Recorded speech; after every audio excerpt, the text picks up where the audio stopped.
দাঁড়িয়ে রয়েছে হরিদেবপুর আদর্শ সমিতিতে। এপার বাংলা এবং ওপার বাংলার এক অসাধারণ মেলবন্ধন ফুটে উঠেছে এই পুজো মণ্ডপে। কেমন চলছে তাদের পুজো প্রস্তুতি সেটাই দেখে নিন।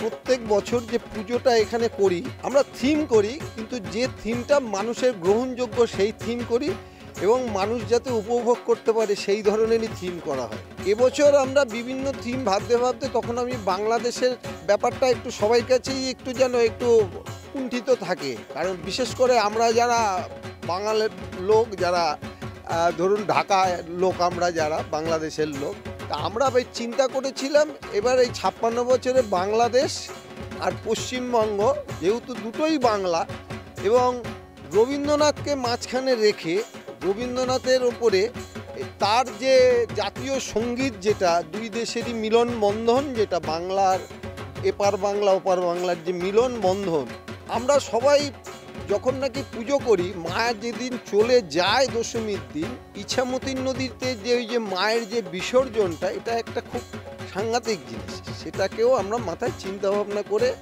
বাংলাদেশের নৌকো এবং আমাদের ভারতবর্ষের নৌকো দিয়ে সেই জিনিসটা রবীন্দ্রনাথের বইয়ের উপরেই ইছামতি নদীটাকে আমরা করেছি।